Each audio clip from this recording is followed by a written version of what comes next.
ಕೆಂಪೇನಹಳ್ಳಿ ಗ್ರಾಮದಲ್ಲಿ ಸುಮಾರು ವರ್ಷಗಳಿಂದ ಅವ್ರ ತಂದೆ ತಾತನ ಕಾಲದಿಂದನೂ ಈ ಜಮೀನುಗಳಲ್ಲಿ ಕಲ್ಲು ಕುಟುಂಬರು ಕೆಲಸ ಮಾಡಿಕೊಂಡು ಜೀವನ ಮಾಡ್ತಾ ಇದ್ದಂಥ ಎಲ್ಲ ಜಾತಿ ಬಡವರು. ಈ ಜಾಗ ಏನಿದೆ ಕೆಂಪೇನಹಳ್ಳಿದು ಸರ್ವೆ ನಂಬರು 85ರಲ್ಲಿ ಸುಮಾರು 50 ಎಕರೆಗೂ ಹೆಚ್ಚಿಗೆ ಜಾಗ ಇದೆ. ಇವತ್ತಿರ್ತಕ್ಕಂಥ ಗ್ರಾಮನೂ ಇದೇ ಸರ್ವೆ ನಂಬರ್ ಸೇರಿರ್ತಕ್ಕಂಥದ್ದು. ನಮ್ಮಲ್ಲಿ ಇವತ್ತು ಊರಲ್ಲಿ ಮನೆ ಕಟ್ಕೊಳ್ಳೋಕ್ಕೂ ಜಾಗ ಇಲ್ಲ ಅಂತ ಹೇಳಿ ಮಕ್ಕಳಿದ್ದಾರೆ, 3-4 ಜನ ಮಕ್ಕಳು ಬೆಳೆದು ನಿಂತಿರ್ತಕ್ಕಂಥ ಮಕ್ಕಳಿಗೆ ಮದುವೆ ಮಾಡಬೇಕು, ಸೊಸೆ ಬರ್ತಾರೆ, ಚಿಕ್ಕದಾಗೈತೆ ಮನೆ. ಸರ್ಕಾರ ನೆತ್ತಿಗೊಂದು ಸೂರು ಕೊಡಬೇಕು. ಎಲ್ಲೆಲ್ಲಿ ಸೈಟ್ ಇಲ್ಲದೆ ಇರ್ತಕ್ಕಂಥವ್ರು ಇದ್ದಾರೋ ಅವ್ರಿಗೆ ಯಾರೋ ಬಿಲ್ಡರು, ಯಾರ್ಯಾರು ಕುಲಗಳು ಮತ್ತು ಯಾರ್ಯಾರು ರಿಯಲ್ ಎಸ್ಟೇಟ್ ಮಾಫಿಯಾದವ್ರು ಇದ್ದಾರೆ ಅವ್ರಿಗೆ ಜಮೀನು ಕೊಡೋದನ್ನು ಬಿಟ್ಟು 94C ಪಂಚಾಯತಿಗಳಲ್ಲಿ ಯಾರ್ಯಾರು ಅರ್ಜಿಗಳು ಹಾಕ್ಕೊಂಡಿದ್ದಾರೆ, ಯಾರ್ಯಾರು ಮನೆಗಳು ಕಟ್ಕೊಂಡಿದ್ದಾರೆ, ಯಾರ್ಯಾರು ಗುಡಿಸ್ಗಳು ಹಾಕ್ಕೊಂಡಿದ್ದಾರೆ ಅವ್ರಿಗೆ ಪತ್ರಗಳನ್ನು ಮಾಡಿಕೊಟ್ಟು ಅವ್ರಿಗೆ ಮನೆಗಳು ಕಟ್ಕೊಡೋದಕ್ಕೆ ಪ್ರಧಾನಮಂತ್ರಿ ಆವಾಸ್ ಯೋಜನೆ ಇರ್ಬೋದು, ಬೇರೆ ಬೇರೆ ಯೋಜನೆಗಳಲ್ಲಿ ಅನುಕೂಲ ಮಾಡಿಕೊಡ್ಬೇಕಂತೇಳಿ ಗ್ರಾಮಸ್ಥರೆಲ್ಲ ಒಟ್ಟಿಗೆ ಸೇರಿಕೊಂಡು ಈ ಮನೆಗಳು ಕಟ್ಟಿರೋದು ನಮಗೇನು ಅಬ್ಜೆಕ್ಷನ್ ಇಲ್ಲ.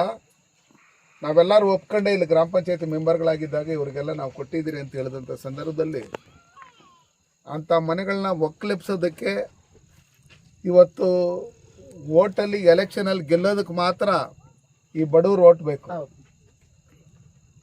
ಇವತ್ತು ನಮ್ಮ ವೇಣುಗೋಪಾಲ್ ಅಣ್ಣವ್ರು ಇರ್ಬೋದು, ರಾಮಂಜಕ್ಕನವ್ರು ಇರ್ಬೋದು, ಎಲ್ಲ ನಮ್ಮ ದಲಿತ ಸಂಘಟನೆ ಎಲ್ಲ ಮುಖಂಡರುಗಳು ಇವತ್ತೇನು ಎಲ್ಲ ನಮ್ಮ ಪಕ್ಷಾತೀತವಾಗಿ ಜಾತ್ಯತೀತವಾಗಿ ಎಲ್ಲರೂ ಇಲ್ಲಿ ಇವರು ಬಡವ್ರ ಪರವಾಗಿ ನಿಂತಿದ್ದಾರೆ. ಇದನ್ನು ನೋಡಿ ನಾಚಿಕೆ ಆಗಬೇಕು ಸರ್ಕಾರಕ್ಕೆ. ಅಂಬೇಡ್ಕರ್ ಹೆಸರು ಹೇಳ್ಕೊಂಡು, ದಲಿತರ ಹೆಸರು ಹೇಳ್ಕೊಂಡು, ಬಡವ್ರ ಹೆಸರು ಹೇಳ್ಕೊಂಡು ರಾಜಕಾರಣಕ್ಕೆ ಬಂದು ಶಾಸಕರುಗಳಾಗಿ, ಮಂತ್ರಿಗಳಾಗಿ, ಮುಖ್ಯಮಂತ್ರಿಗಳಾಗಿ ನಿಮ್ಗೆ ಯಾರು ಓಟ್ ಹಾಕಿದ್ರು ಅವ್ರನ್ನೇ ನೀವು ಒಕ್ಲೆಬ್ಸಂಥ ಕೆಲಸಗಳನ್ನು ಕೂಲಿ ನಾಲಿ ಮಾಡಿ ಕೆಲಸ ಮಾಡ್ಕೊಂಡು ಬೆಂಗಳೂರಲ್ಲೋಗಿ ಮನೆ ಕೆಲಸ ಮಾಡ್ಕೊಂಡು, ಗಾರೆ ಕೆಲಸ ಮಾಡ್ಕೊಂಡು, ತೋಟಗಳಲ್ಲಿ ಕೆಲಸ ಮಾಡ್ಕೊಂಡು, ಬಾತ್ರೂಮ್ ಪಿಟ್ಟುಗಳು ತೊಳೆದು ಕೂಡಿಕೊಂಡು ಚೀಟಿಗಳು ಪಾಟಿಗಳು ಹಾಕ್ಕೊಂಡು ಇಕ್ಕೊಂಡಿದ್ದಂಥ ಹಣದಲ್ಲಿ ಮನೆಗಳನ್ನ ಕಟ್ಟಿದಂಥ ಸಂದರ್ಭದಲ್ಲಿ ಯಾರೋ ಒಂದು ನಿಮ್ಮ ಜೊತೆಲಿರ್ತಕ್ಕಂಥವ್ರಿಗೆ ಸಪೋರ್ಟ್ ಮಾಡ್ಬೇಕನ್ನೋ ಒಂದೇ ಒಂದು ಕಾರಣಕ್ಕೋಸ್ಕರ ಅವ್ರ ಮಾತು ಕೇಳ್ಕೊಂಡು ನೀವು ಇವತ್ತು ಡಮಲೇಷನ್ ಮಾಡಿರೋದನ್ನ ನೋಡಿದರೆ ನಿಜಕ್ಕೂ ನಿಮಗೆ ಮಾನವೀಯತೆ ಅನ್ನೋದು ಇದೆಯಾ ಅನ್ನೋ ಲೆಕ್ಕಾಚಾರದಲ್ಲಿ ನಮಗೆ ಡೌಟ್ ಆಗಿದೆ. ಯಾಕಂದರೆ ನಿಮ್ಗೆ ನಿಜಕ್ಕೂ ಇವ್ರ ಮೇಲೆ ಏನಾದ್ರು ಮಾನವೀಯತೆ ಅನ್ನೋದಿದ್ರೆ ಅವರೆಲ್ಲ ಅಷ್ಟೆಲ್ಲ ಹಣ ಖರ್ಚು ಮಾಡ್ಕೊಂಡು 10-15 ಲಕ್ಷ ಖರ್ಚು ಮಾಡಿ ಆ ಮನೆ ಕಟ್ಟಿ ಇದು ಮಾಡಿದಾಗ ಬಂದು ಅವ್ರು ಸರ್ಕಾರಿ ಜಾಗದಲ್ಲಿ ಕಟ್ಕೊಂಡವ್ರೆ ವಿನಃ ಬೇರೆ ಇನ್ಯಾರ್ದೋ ಪ್ರೈವೇಟ್ ಜಾಗದಲ್ಲಿ ಏನು ಕಟ್ಕೊಂಡಿಲ್ಲ. ಅವ್ರಿಗೇನು 94C ಪತ್ರಗಳು ಕೊಡಬೇಕು, ಅವ್ರಿಗೆ ನಿಜವಾಗ್ಲೂ ಬಡವ್ರ ಅಂತೇಳಿ ನೀವು ಕೂಲಂಕುಷವಾಗಿ ಇದು ಮಾಡ್ಕೊಂಡು ಪರಿಶೀಲನೆ ಮಾಡಬೇಕಾಗಿತ್ತು. ಪಂಚಾಯಿತಿಯಲ್ಲಿ ಗ್ರಾಮ ಸಭೆಯಲ್ಲಿ ಮೀಟಿಂಗ್ ಆಗಿ ಇವ್ರಿಗೆ ಮನೆಗಳು ಕಟ್ಟೋದಕ್ಕೆ 1-2 ಬಿಲ್ಲುಗಳೆಲ್ಲ ಕೊಟ್ಟು ಎಲ್ಲ ಮಾಡಿದ್ದಾದ್ಮೇಲೆ ಮತ್ತೆ ನೀವು ಇವ್ರನ್ನ ಒಕ್ಲೆಬ್ಸಂಥ ಕೆಲಸಗಳು, ಮನೆ ಡಮಲೇಷನ್ ಮಾಡೋಂಥ ಕೆಲಸಗಳು ನೀವೇನು ಮಾಡ್ತಾ ಇದ್ದೀರಿ ಕಾಂಗ್ರೆಸ್ ಸರ್ಕಾರದಲ್ಲಿ? ಇದಕ್ಕೂ ನಿಜಕ್ಕೂ ನೀವು ಈ ದಲಿತರ ಹೆಸರು, ಬಡವ್ರ ಹೆಸರು ಹೇಳ್ಕೊಂಡು ಓಟ್ ಕೇಳಕ್ಕೆ ನಾಲಾಯಕು ನೀವು. ಅದಕ್ಕೋಸ್ಕರ ನಾವೆಲ್ಲ ಒಕ್ಕಳಿಂದ ಹೇಳೋದಿಷ್ಟೇ, ನಾವಿಲ್ಲಿ ರಾಜಕಾರಣ ಏನು ಮಾಡೋಕ್ಕೆ ಬಂದಿಲ್ಲ. ನೀವು ಮಾಡಿರ್ತಕ್ಕಂಥ ಕೆಲಸಗಳು ನೋಡ್ತಾ ಇದ್ರೆ ಅಲ್ಲಿ ಆ ಮನೆಗೆ ಹೋದರೆ ಕಲ್ಲು ಕೆಲಸ ಮಾಡ್ತಾ ಇದ್ದಂಥ ಒಂದು ವಿಧವೆ ಅವ್ರ ಮಕ್ಕಳನ್ನ ಸಾಕಿ ಮದುವೆ ಮಾಡಿ ಕೊಟ್ಟಾಗ ಆ ಮಗಳೂ ಯಜಮಾನ್ರು ಬಿಟ್ರು ಅಂತೇಳಿ ಬಂದು ಮನೆಯಲ್ಲಿ ಅವ್ರಿಗೂ ಮಕ್ಕಳಾಗಿದ್ದಾರೆ. ಯಾರು ಊಟಕ್ಕೆ ತಂದಾಕಂತ ಗಂಡಸಿಲ್ಲ ಮನೆಯಲ್ಲಿ, ಚಿಕ್ಕ ಮಕ್ಕಳು. ಅವ್ರೂ ಏನೋ ಅಲ್ಲಿ ಗುಡಿಸ್ಲಾಕೊಂಡು 20 ವರ್ಷದಿಂದ 30 ವರ್ಷದಿಂದ ಇದ್ರು, ಒಂದು ಮನೆ ಕಟ್ಕೊಂಡಿದ್ರು, ಅದನ್ನು ಡಮಲೇಷನ್ ಮಾಡೋಕ್ಕೆ ಹೋಗಿದ್ದೀರಂದರೆ ನಿಮಗೆ ಮಾನವೀಯತೆ ಅನ್ನೋದೇ ಇಲ್ಲ.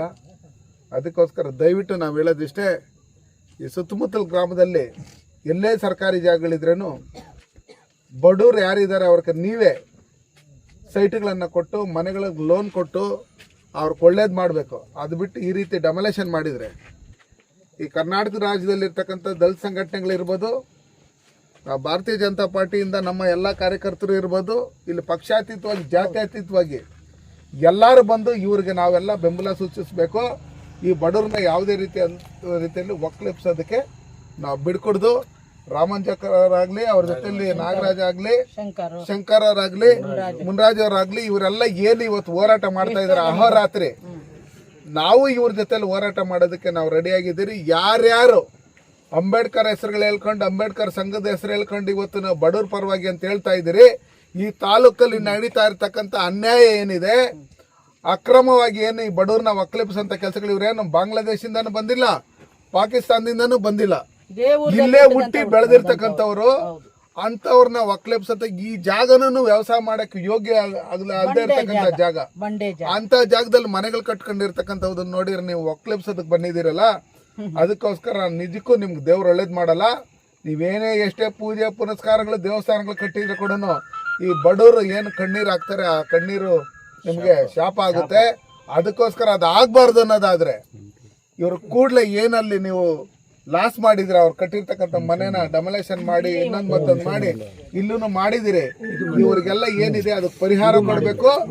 ಅವ್ರ ಮನೆಗಳು ಕಟ್ಕೊಡೋದಕ್ಕೆ ಪಂಚಾಯತಿಂದಾನೆ ಸರ್ಕಾರದಿಂದಾನೆ ಹಣ ಕೊಡ್ಬೇಕು ಅಂತೇಳಿ ಈ ಮೂಲಕ ಒತ್ತಾಯ ಮಾಡ್ತೀರಿ. ಇಲ್ಲದೆ ಆದ್ರೆ ನಿಮ್ಮ ತಾಲೂಕ್ ಕಚೇರಿಗೆ ಬಂದು ಬೀಗ ಹಾಕಿ, ನೀವು ಈ ಜನರಿಗೆ ಕೆಲಸ ಮಾಡಕ್ ಬಂದಿಲ್ಲ, ಯಾರೋ ಒಬ್ರು ಹೇಳಿಕೆ ಮಾತು ಕೇಳ್ಕೊಂಡು ಇವತ್ತು ನಿಮ್ಗೆ ಮಾನವೀಯತೆ ಅನ್ನೋದು ಇಲ್ಲದೆ ಆಗಿದೆ. ಅದಕ್ಕೋಸ್ಕರ ನೀವು ಲಾಯಕಲ್ಲ ಅನ್ನೋ ಲೆಕ್ಕಾಚಾರದಲ್ಲಿ ನಿಮ್ಮ ತಾಲೂಕು ಆಫೀಸ್ಗೆ, ತಾಲೂಕು ದಂಡಾಧಿಕಾರಿ ಕಚೇರಿಗೆ ನಾವು ಬೀಗ ಹಾಕ್ಬೇಕಾಗಿ ಬರುತ್ತೆ. ಅದಕ್ಕೋಸ್ಕರ ನಾವು ಅಧಿಕಾರಿಗಳಿಗೆ RA ಆಗಿರ್ಬೋದು, VA ಆಗಿರ್ಬೋದು, ತಹಸೀಲ್ದಾರ್ ಆಗಿರ್ಬೋದು, DC ಆಗಿರ್ಬೋದು, AC ಆಗಿರ್ಬೋದು, MLA ಆಗಿರ್ಬೋದು, ಇವತ್ತು ಇಲ್ಲಿರ್ತಕ್ಕಂಥ ಜನಗಳನ್ನ ಒಕ್ಕಲೆಬ್ಸಿ ಬಾಂಗ್ಲಾದೇಶದಿಂದ ಬಂದವ್ರಿಗೆ ನೀವು ಕೋಗಿಲೆ ಹತ್ರ ಸೈಟ್ ಕೊಡಕ್ ಹೋಗ್ತೀರಿ, ಅವ್ರಿಗೆ ಸೈಟ್ ಕೊಡಬೇಕು ಅನ್ನೋ ಲೆಕ್ಕಾಚಾರದಲ್ಲಿ ಹೇಳ್ತಾರೆ. ಅದಕ್ಕೋಸ್ಕರ ಇಲ್ಲಿರ್ತಕ್ಕಂಥವ್ರು ನಾವು ಎಲ್ಲರೂ ಒಟ್ಟಿಗೆ ಸೇರ್ಕೊಂಡು ಒಕ್ಕರ್ಲಿಂದ ಹೇಳೋದಷ್ಟೇ, ಇವ್ರಿಗೆ ಯಾವುದೇ ಕಾರಣಕ್ಕೂ ತೊಂದರೆ ಆದರೆ ನಾವು ಬಿಡಲ್ಲ. ಬಡವರಿಗೆ ಈ ರೀತಿ ತೊಂದರೆ ಮಾಡೋದನ್ನು ಬಿಟ್ಟು ಅವ್ರಿಗೆ ಅನುಕೂಲ ಮಾಡಿಕೊಡ್ಬೇಕು. ಇಲ್ಲವಾದರೆ ಮುಂದಿನ ದಿನದಲ್ಲಿ ಉಗ್ರವಾದಂಥ ಹೋರಾಟಗಳನ್ನು ಇಡೀ ರಾಜ್ಯದಲ್ಲಿ ಮಾಡ್ತೀರಿ. ನೀವು ಇದೇನಾ ಮಾತು ಕೊಟ್ಟಿದ್ದು, ನಿಮ್ಮ ಗ್ಯಾರಂಟಿಗಳಲ್ಲಿ ಇದು ಒಂದು 6ನೇ ಗ್ಯಾರಂಟಿನಾ? ದಲಿತ ಕುಟುಂಬಗಳನ್ನ ಮನೆಗಳನ್ನ ಡೆಮೊಲೇಷನ್ ಮಾಡೋದು 6ನೇ ಗ್ಯಾರಂಟಿನಾ ಅಂತೇಳಿ ಈ ಮೂಲಕ ನಾನು ಕೇಳಕ್ಕೆ ಇಷ್ಟಪಡ್ತೀನಿ. ನಿಮ್ಮ ಮುಖ್ಯಮಂತ್ರಿಗಳಾಗಿರ್ಬೋದು, ಕಂದಾಯ ಸಚಿವರು ಪರಮೇಶ್ವರ್ ಅವರು, ನೀವು ಇದೇ ದಲಿತ ಸಮಾಜಕ್ಕೆ ಸೇರಿರ್ತಕ್ಕಂಥವ್ರು, ನಿಮ್ಗೆ ನಿಜವಾಗ್ಲೂ ಏನಾದ್ರು ಸ್ವಲ್ಪ ಏನಾದ್ರು ದಲಿತ ಸಮಾಜದ ಬಗ್ಗೆ ಕಾಳಜಿ ಇದ್ರೆ, ಈ ಬಡವ್ರ ಬಗ್ಗೆ ಕಾಳಜಿ ಇದ್ರೆ ಕೂಡಲೇ ಈ ಡೆಮೊಲೇಷನ್ ಮಾಡಕ್ ಬಂದಂತ ಸಂದರ್ಭದಲ್ಲಿ ಏನು ಪೊಲೀಸ್ ವ್ಯವಸ್ಥೆ ಏನಿದೆ, ಯಾರು ಅವ್ರಿಗೆ ಸಾಥ್ ಕೊಟ್ಟು ಡೆಮೊಲೇಷನ್ ಮಾಡ್ಕೊಡೋಕೆ ಇದು ಮಾಡ್ತಾ ಇದ್ದಾರೆ, ಅದನ್ನ ಕೂಡಲೇ SP ಗೆ ಮತ್ತೆ DOSPಗೆ, ಸರ್ಕಲ್ ಇನ್ಸ್ಪೆಕ್ಟರ್ಗೆ, ಸಬ್ ಇನ್ಸ್ಪೆಕ್ಟರ್ಗೆ ಅವ್ರಿಗೆ ಆದೇಶ ಮಾಡಿ ಯಾವುದೇ ಕಾರಣಕ್ಕೂ ಈ ದಲಿತರನ್ನ ಬಡವ್ರನ್ನ ಒಕ್ಕಲೆಬ್ಸಂತ ಕೆಲಸ ಮಾಡ್ಕೊಡ್ದು ಅಂತ ಹೇಳಿ ಆದೇಶ ಮಾಡಬೇಕು. ಇವಾಗ ಏನು ಡೆಮೊಲೇಷನ್ ಮಾಡಿದ್ದಾರೆ, ಯಾರೋ ಒಬ್ಬನ ಭೂಗಳನ್ನ ಜೊತೆ ಸೇರ್ಕೊಂಡು ಡೆಮೊಲೇಷನ್ ಮಾಡಿದ್ದಾರೆ, ಅವ್ರ ಮೇಲೆ ಕಾನೂನು ರೀತಿಯಲ್ಲಿ ಕ್ರಮ ತಗೊಂಡು ಅವ್ರನ್ನ ಇವ್ರಿಗೆ ಪರಿಹಾರ ಕಟ್ಸ್ಕೊಡ್ಬೇಕು ಅಂತ ಹೇಳಿ ನಾವು ಮನೆ ಮಾಡ್ಕೊಂಡು